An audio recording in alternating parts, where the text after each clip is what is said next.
Hi, everybody.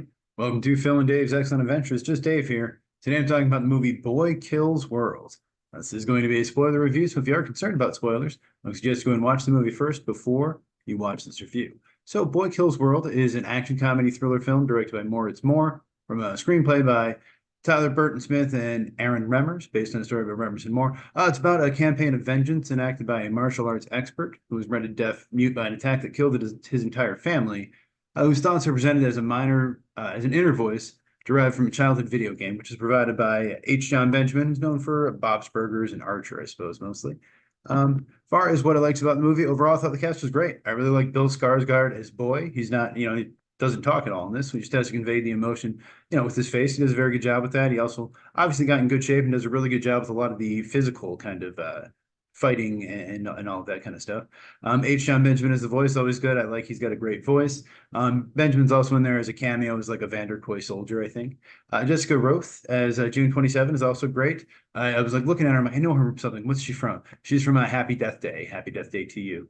Michelle Dockery is Melanie Vanderkoy. I wasn't familiar with her. I think she's on Downton Abbey or some British show that I don't watch, but she was very good as well.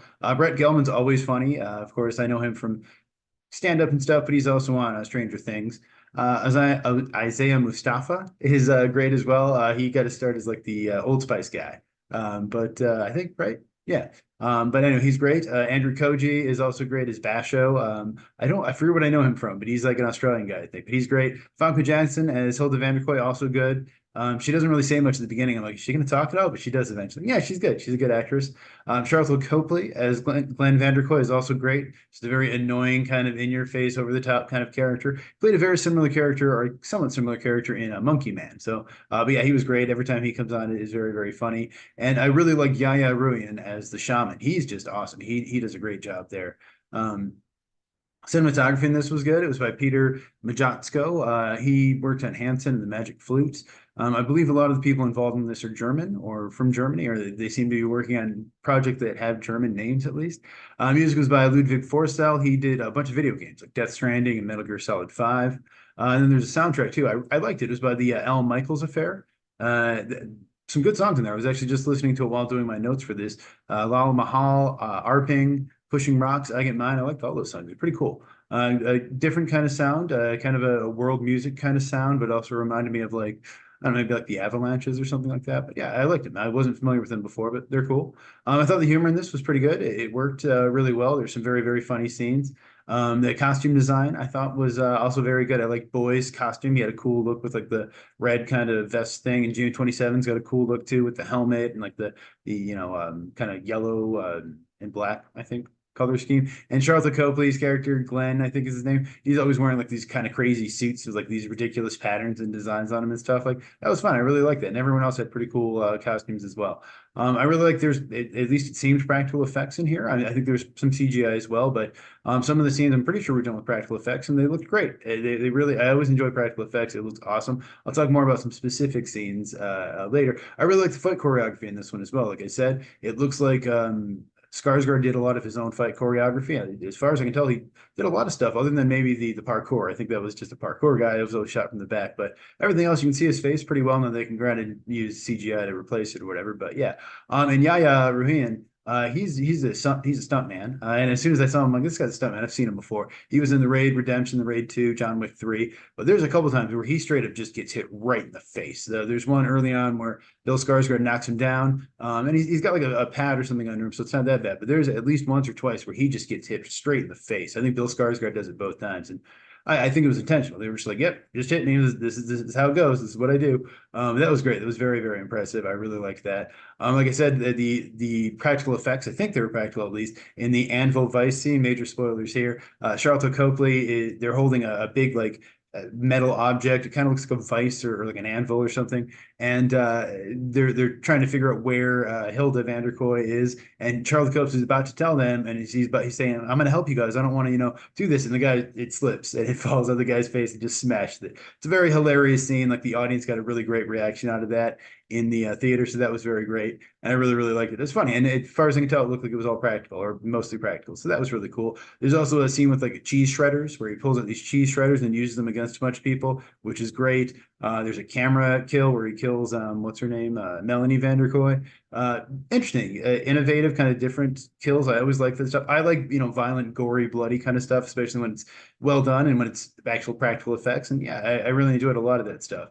I think that the mother twist was all right. I feel like I kind of saw it coming, but I wasn't 100% convinced or I didn't exactly understand exactly what was going on there.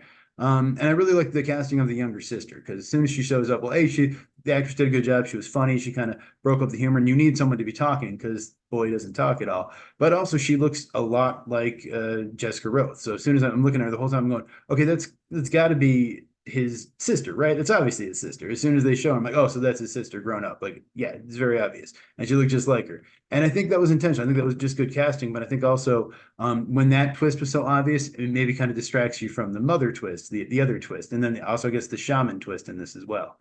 And I think I like that as well, because I was like, wait, what's going on? And then you realize, oh, yeah, okay, they did explain that he was giving him psychotropic, hallucinogenic drugs or whatever, and he was like starving him and everything else. So like, yeah, and then you find out like the shaman, again, major spoilers here, the shaman is the one who actually like made him deaf and I think made him mute as well. And the whole story he told was a lie. Like, yeah, it's a little unfair, I think, to the audience because there's really no way you could have known exactly all of that, but you could definitely piece together the mother twist by like some of the lingering glances and the way, especially that Hilda, Famke Janssen's character, reacted when she first saw a boy in the arena.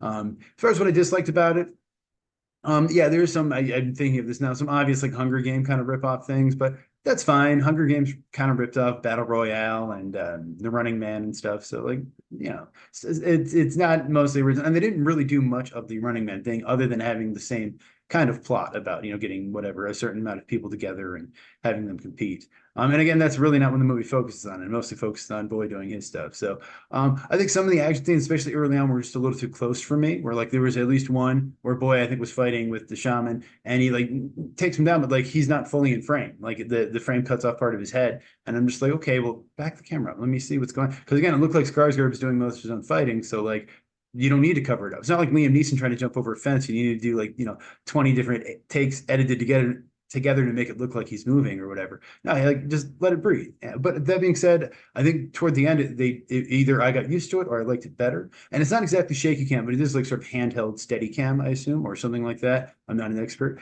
And I don't like the shaky cam as much, but this was more natural and not quite as like, it had more of a kinetic kind of energy and movement to it. And I like that. I also think the movie is a little predictable for sure. Like I said, the sister twist is very, very obvious. The mother twist is also somewhat obvious. But like I said, and the shaman thing, I think you could probably figure that out too, because he's not exactly but that also plays on the kind of trope of that sort of tough but fair kind of leader. So, June 27 looks cool. She's got the cool helmet that like, says whatever she's thinking. I don't quite understand how that works, if she's got buttons inside or if it's a neural thing that's connected to her brain, but why does she wear that helmet? I don't understand, because she's not mute. She can talk. So like, and I thought maybe because in Boy's story, they've both gotten hung. And so I'm like, okay, well, maybe that damaged her vocal cords, but she can still talk, but just not, it's hard for her to talk. So she prefers to use it. But no, it sounds like that didn't actually happen. So I don't know why she had the helmet, other than it looked cool. And also, of course, it was a good way to cover up the fact to have a stunt woman, wearing the helmet and, not the actual actress.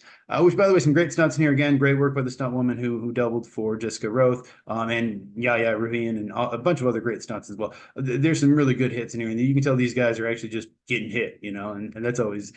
I appreciate it, I also think that the post-credit scene, because I read online, oh, there's a post-credit scene. I'm like, cool. But actually, I think it said it was a mid-credit scene. And it didn't really happen. I'm like, well, wait, was it just the animated sequence? Because that was cool. But like, I was waiting for something else. And then like everyone's leaving the theater and then it's just me. And then like, I feel bad because they're waiting to clean. So I'm like, okay. And I get up and I start to leave. And the guy's like, yeah, have a good one. I'm like, yeah, you too. And then sure enough, just as I'm about to get to the door, finally the post-credit scene plays at the very, very, very end. And it's just them sitting there eating cereal, which is fine. It's good to know they got out, they got their cereal, which is, what he wanted. So it was a nice little post-credit scene, similar to the Guardians of the Galaxy 3 one, just that it was eating cereal. But I feel like that could have been a mid-credit scene or even just something to put at the end of the movie. A mid-credit scene, I think, would have been better. Yeah, because I think most people would have missed that. But hey, it sets it up for more movies, I guess, which I liked it. I don't know if it's going to happen. We'll talk about that more later. But other than that, the movie is directed by Moritz Mohr. This is his feature directorial debut. He's done some shorts, though, like Akumi on Herrenshon. He also did a short film called Boy Meets World that was, as far as I understand, sort of just like a proof of concept for the movie. He also worked on a German TV show called Viva Berlin, which I didn't look it up. For whatever reason, I assume it's like a variety show or something. I don't know if it is, but that's what I think it is. It was written by Tyler Burton Smith, who worked on the Child's Play remake from a couple years ago, 2019. He also did some video games like Alan Wake 2 and Sleeping Dogs. And Aaron Remmers, who worked on Oderbruch and Snowflake. I think those are German shows or movies. I'm not sure. And also Moritz Mohr gets story credit. Budget on this movie, I couldn't quite find it exactly, but I read somewhere that it was estimated to be 18 million. Seems about right. I don't know. Box office, it only made 1.7 million. It was projected to make 2 to 3 million, so it underperformed already, and they, already didn't have exactly sky high expectations. So, a movie's going to struggle to make its money back, I think. But maybe it'll become sort of a cult classic. Rotten Tomato scores in this one. Critics are at 60%, so not loving it. Some are liking it, I suppose, and the audience is not much better, at least at 65%. So people aren't really liking this movie too much, and I don't know exactly what their issue is, other than I assume maybe just a little too predictable or just they've seen it before kind of thing. It is, like I said, based on sort of a short movie that the director made. Samara Weaving was originally cast as June 27, but she had to step out due to a scheduling conflict. So they cast Jessica Rothe instead, who's actually 2 or 3 years older than Skarsgård, I think. She's supposed to be playing his younger sister, but she's older. Doesn't matter, but just kind of interesting. And at one point, I guess they wanted Pete Davidson, or they had considered him for the role of Boy, which would have been a different movie, but I guess they kind of look similar in a way. But yeah, but like I said, even though other people don't seem to like this movie that much, I actually really liked it. I thought it was really good. I don't know, maybe I'm dumb. I was tired when I saw it, but there's practical effects in there. It's violent and gory. It's funny. It's over the top and ridiculous. It made me laugh out loud several times. Yeah, I really liked it. I think my score is going to be an 8 out of 10. I really enjoyed this movie. But if you saw it, let me know what you thought in the comments down below. Thank you so much for watching. I hope you have a great night, and I will see you here again next week.